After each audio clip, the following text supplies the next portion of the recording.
You will hear a conversation between Annetta and Charlotte, first-year university students, and Bill, who works for the Student Union Employment Service.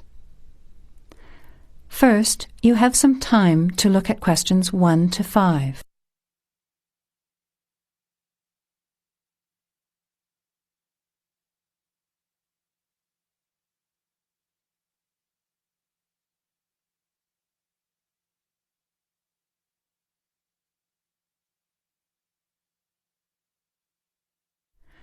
Now, let's begin.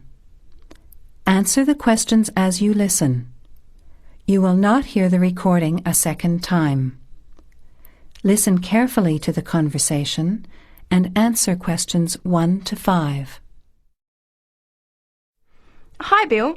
This is my friend Charlotte. She's doing first-year science too. Pleased to meet you, Charlotte. Annetta told me you want some part-time work. Now, I just have to complete your details on the computer. What's your surname?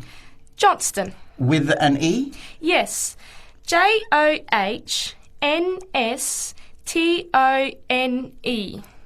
I know that you live in the Heathfield Street student residence, but I can't remember the street number there.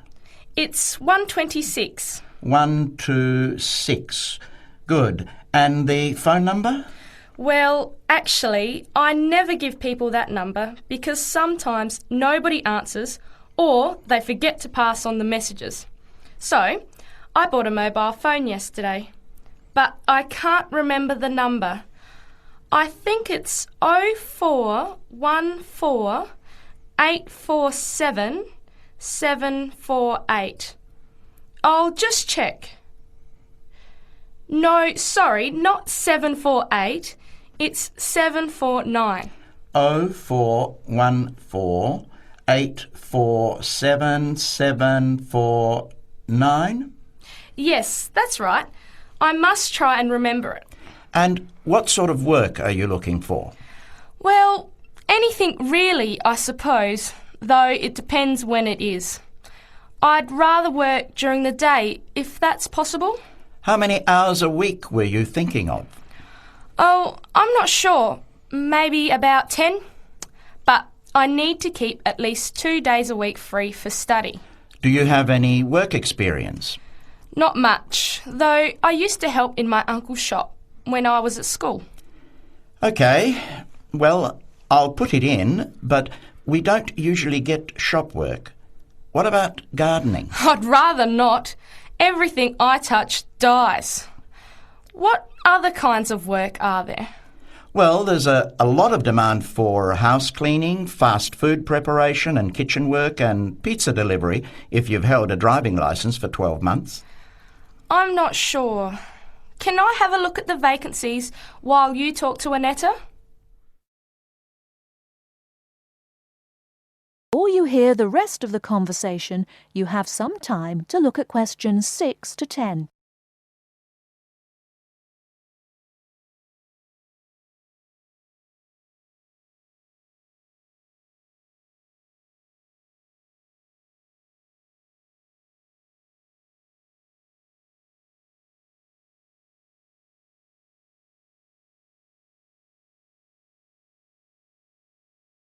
Now listen and answer questions 6 to 10.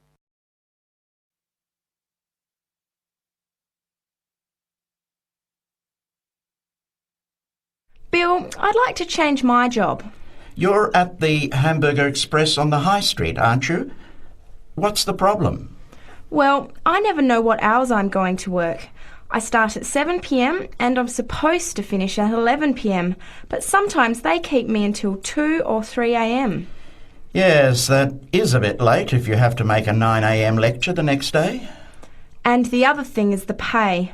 They're supposed to pay me on Thursdays, but they never pay me on the correct day, often not until Friday or Saturday. A few weeks ago, I had to wait until Sunday. They said their son was sick, so they couldn't get to the bank, but they're always making excuses. Yes, that doesn't sound too good. Would you be interested in pizza delivery? You need to have a driving licence. Yes, I've got a licence, but I think I'd like to change from working in the evening. Are there any day jobs available?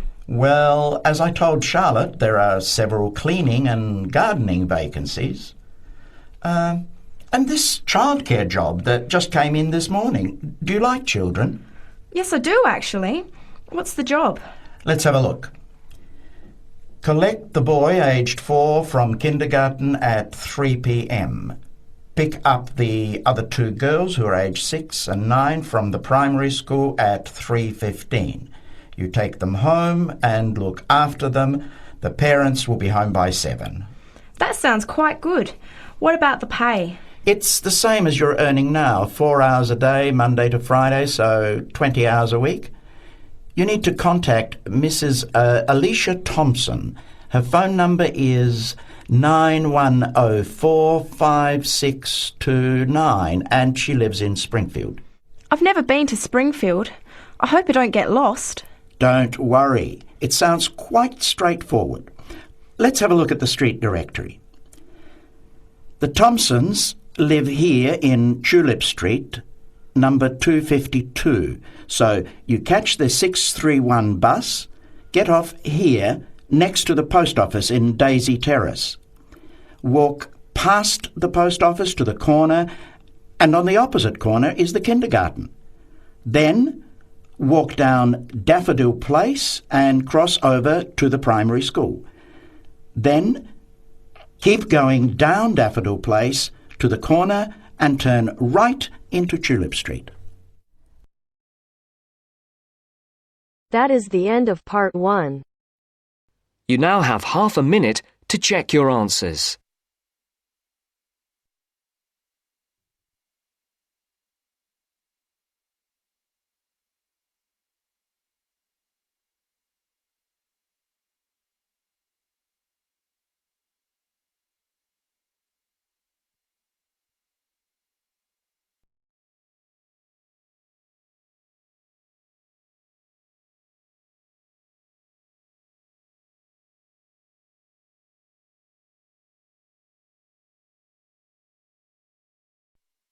Now turns to part 2. Part 2. 2. You are going to hear a talk given by an international student. First, you have some time to look at questions 11 to 16.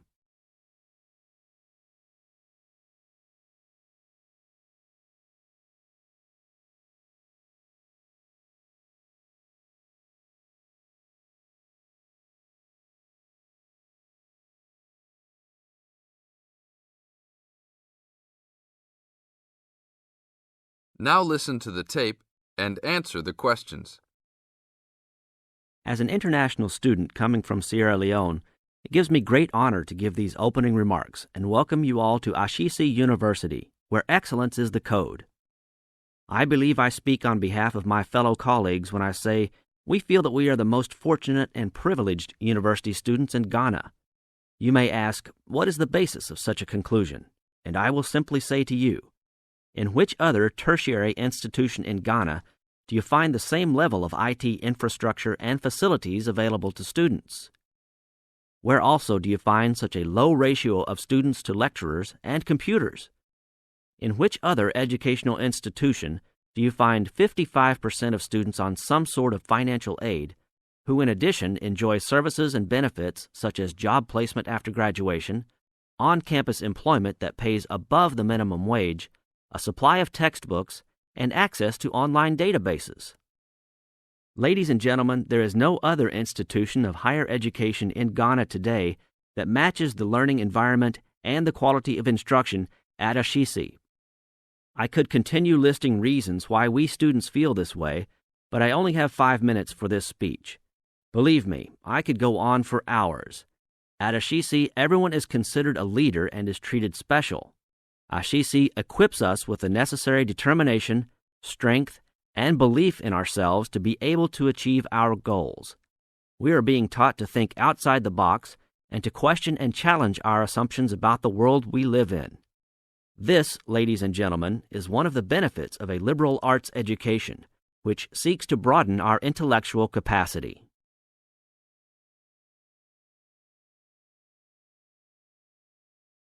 Now look at questions 17 to 20.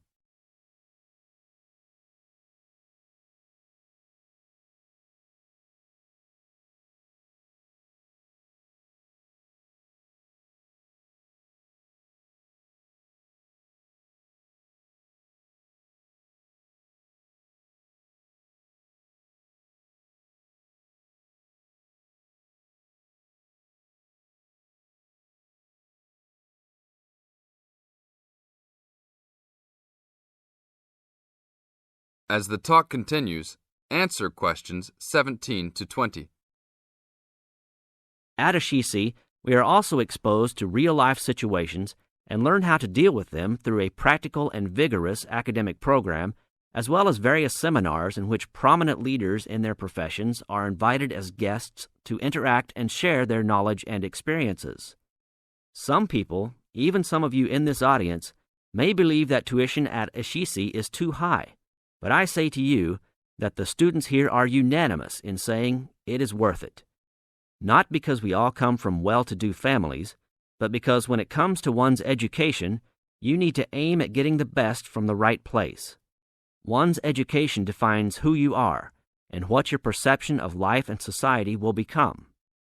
Ashisi offers us a top-quality education which meets high international standards. This is due to the strong linkages the school has established with 3 of the very best schools in the United States, namely Swarthmore College, which is ranked as the best liberal arts school in the U.S., UC Berkeley, and the University of Washington. In addition, Ashisi has recruited an excellent faculty consisting of lecturers from various countries, including Ghana, the UK, and the United States.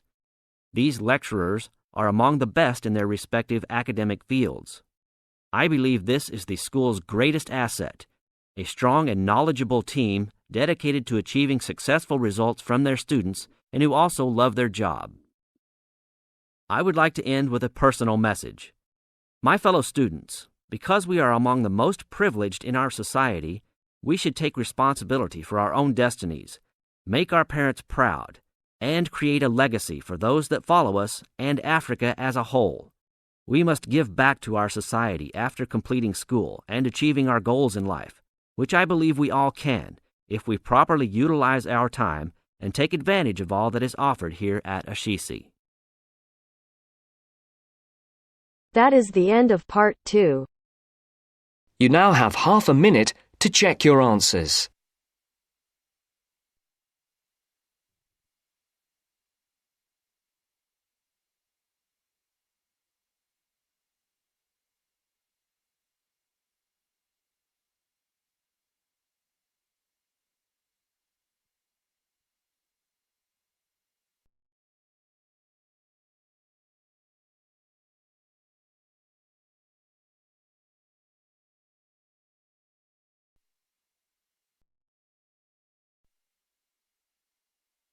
Now turns to part 3. Part 3. You'll hear a tutor and a student talking about the history of the scientific method. First, you have some time to look at questions 21 to 25.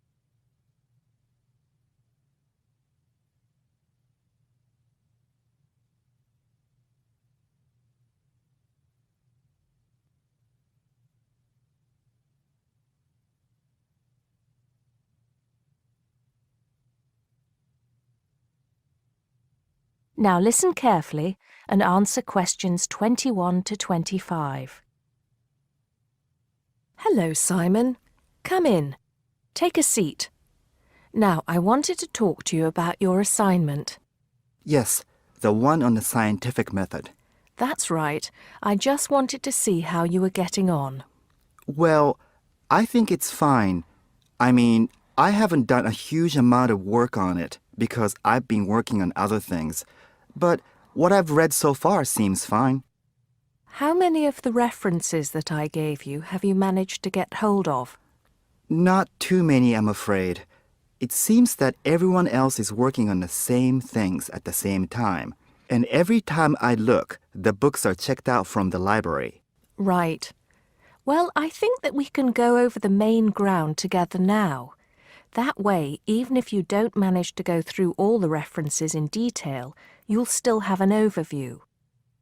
What has helped you most so far? I've managed to have a look at 3 of them. I thought that Johnson made some good points, but it was hard to follow the line of her argument. Bradman was simple and straightforward, and I felt as if I got a lot out of that. I wish I could say the same for Whitaker. To be honest, I didn't get very far with that. Okay, that's more or less what I'd expect. So tell me, what have you learned so far about the role of the Egyptians and the Babylonians? Yes. Well, there's evidence that the basic components of the scientific method, examination, diagnosis, treatment, and prognosis, were being used in the early 1600s BC, especially in the treatment of certain illness. Good. Yes, that's right. And the point, of course, is that that represented a considerable advance over relatively simple, non-empirical approaches, which usually attributed anything unknown to the actions of the gods, etc. Of course, the Egyptians and Babylonians did this as well, but what we see emerging here is a willingness to base opinion on systematic study of the real world, which is at the root of the scientific method. I see. Right, yes. And then that reappears later. Yes, although don't get carried away with the idea that it was a simple process of development. By the time we get to ancient Greece, let's take the period towards the middle of the 5th century BC, the rules governing the scientific method were practiced on a widespread scale, but there were still many people who believed that real truth could only be acquired by pure rational thought. Plato, of course, had a great influence on the development of the scientific method during this period. Through his academy. That's right. But then, as we know, a great deal of understanding of the scientific method disappeared as the old world order collapsed. It wasn't until the Middle Ages, sometime before the 11th century, that several versions of the scientific method emerged from the medieval Muslim world, all of which stressed the importance of experimentation in science. Right. I think I've got the historical timeline. Before you hear the rest of the conversation, you have some time to look at questions 26 to 30.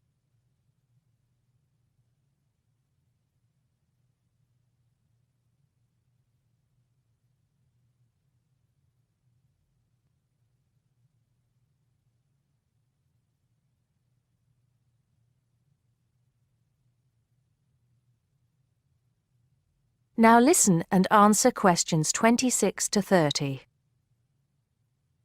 The other thing I'm struggling with slightly is actually pinning down precisely what we mean by the scientific method.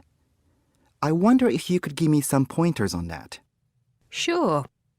Well, it's best to think of the scientific method as a series of steps in a process which allows us to find answers to questions about the world around us.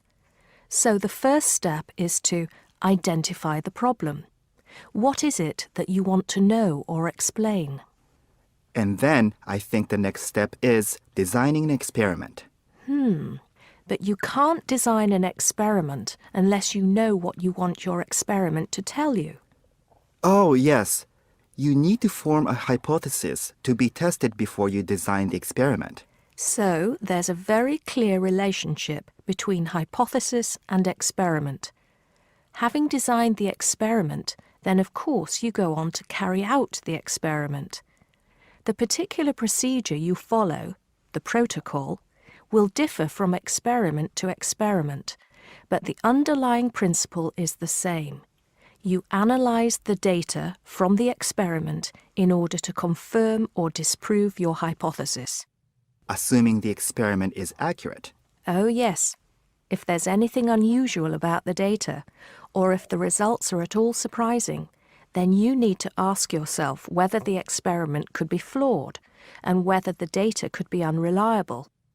If the answer is yes, then it may be necessary to modify the experiment and go through the process again. So once you have reliable, valid results, then the final step is to communicate them. The wider scientific community needs to know about the results, and publication in journals is the accepted way. Okay, I think I've got the basics. It's going to get more complicated as we begin to look at some people who have criticized the scientific method. So you need to make sure that you understand things up to this point. Let me know if you have any further problems with it. That is the end of part 3. You now have half a minute to check your answers.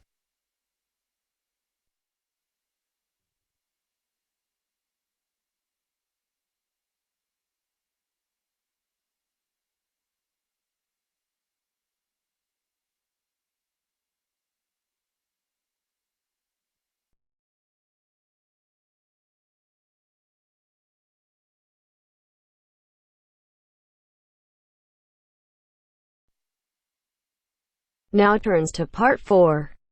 Part 4. You are going to hear a lecturer giving a talk on a type of fundraising for business called crowdfunding.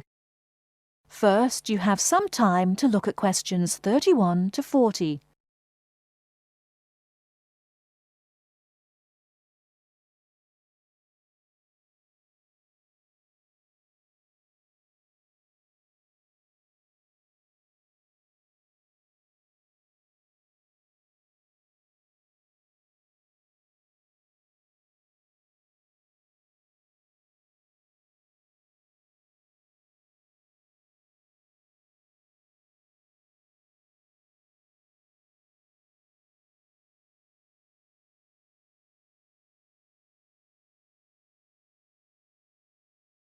Now, listen carefully and answer questions 31 to 40.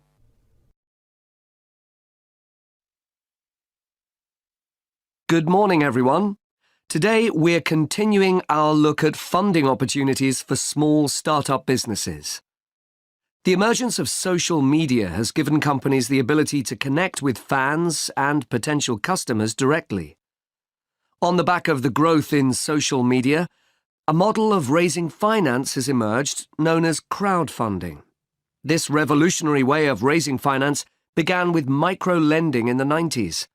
More recently, an equity-based model has emerged that allows people to invest directly in a new company.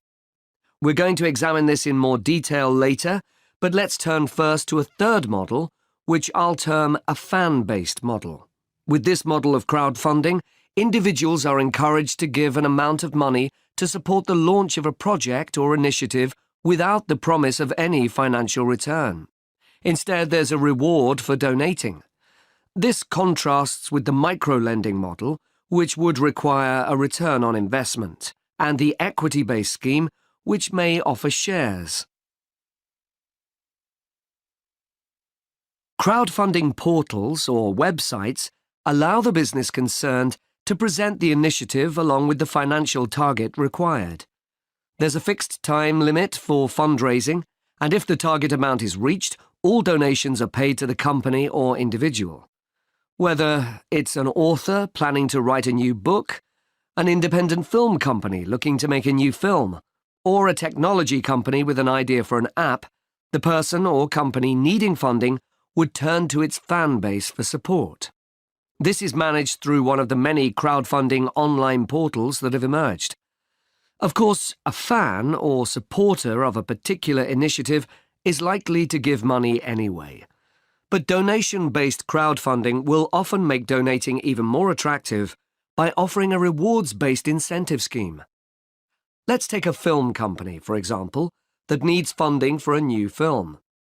For a small set donation, the donor might be offered a free ticket to the premiere or a DVD of the film. A larger set donation might be rewarded by the chance to attend a launch event when the film goes live. Those people who make bigger donations could even be offered the chance to meet the cast of the film, whilst the highest level donation could see the person's name mentioned in the film credits. For companies that already have a significant fan base, crowdfunding offers a fantastic opportunity to raise money quickly from a large number of people, each of whom donates just a small amount of money. Compare this to the time and effort that would be needed to sell your idea to investors or your bank manager, particularly in an age when raising finance can be difficult. The company may also have links with partner companies or organizations that run fundraising events. In this case, you can significantly increase participation by working with these organizations to promote your crowdfunding project.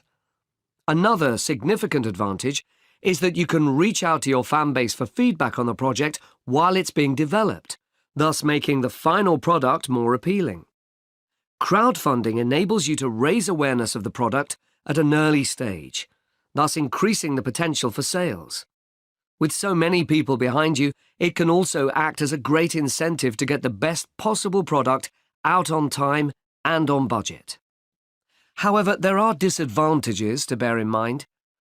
The model can be described as all or nothing. If you don't reach the monetary target required in the agreed time, all promises of donations are cancelled and no money is paid, leaving you back at square one. Should this happen, or still worse, you receive the funding but are unable to come up with the product, not only will your fans end up disappointed, but the portal will record the fact that you failed to reach your target, or that the initiative failed. Fulfilling all the pledges that you've made to people can also be very time-consuming. For example, remembering to send out copies of books or free cinema tickets can sometimes be forgotten in the excitement and frenzy of launching your product. People sometimes forget to factor in the cost of rewards when calculating profit margins. But these can be significant. And finally, if you have a small fan base, for example, you're a new company or have a small social media footprint, raising awareness of your initiative will be challenging. These drawbacks aside, donation-based crowdfunding is a wonderful opportunity for individuals or small startups to raise funds for that exciting new project, whilst reaching out and connecting to the people who are most likely to support and promote your work for you. That is the end of part 4. You now have half a minute to check your answers.